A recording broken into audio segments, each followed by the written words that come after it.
Here's my responses to the questions for chapters 7 and 8. Number 1, if I were to conduct a needs assessment, I would email a survey to my colleagues and follow up with email reminders until I have at least a large majority of all surveys filled out. I choose the survey method through email because I can reach a large number of participants in my school.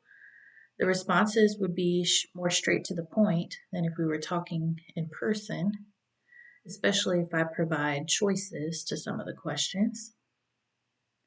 The responses could be anonymous for the people that really want to speak their mind, and every participant has an equal chance to be heard.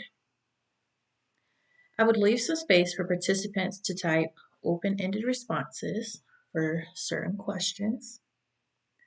My district uses Google, so I could put my questions on a Google form, send it out, and then it would generate all the responses onto a Google Sheets. Number 2, this is my 30-second elevator speech about the good things happening at my school. Eating nutritious meals is crucial for middle school students' academic success. Fortunately, my school has a grant allowing all students to eat breakfast and lunch for free. In the pursuit of STEM recertification, we plan to use our pond and food farm to provide food resources for our school community. We have a meal program for families affected by the government shutdown, and we're running a food drive for needy families during the holidays. All right, so I chose the topic of food for my speech because 56% of my student population at my school is economically disadvantaged. Lunchtime is one of the most important parts of my students' day.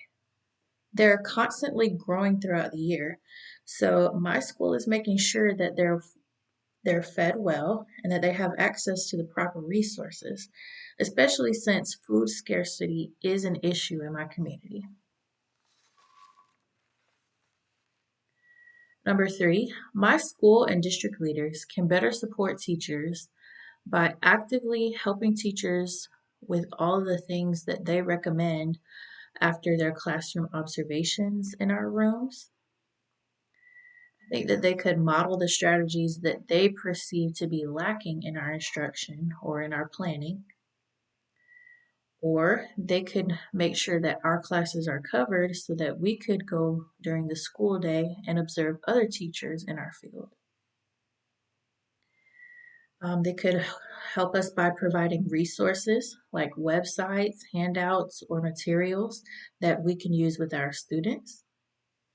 I think that if leaders are looking for specific things when they come into our classrooms, then they should help us to get where they want us to be. And all of this ties in to help reaching the goals in our school improvement plan. Number 4, I would tell my principal that the most important area to address on a professional learning day is how to increase student engagement.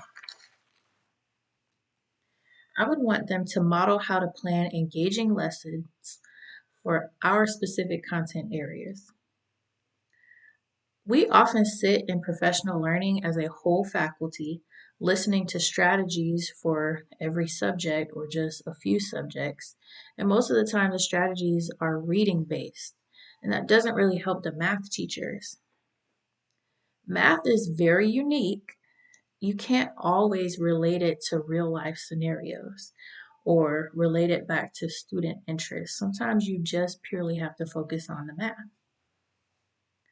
So I would want our leaders in our school or our, admin in our school to help us literally plan our upcoming lessons and actually get everything together that day for lessons that we have coming up and not just show a few examples or just model a couple of strategies. We could actually get the planning done in these sessions.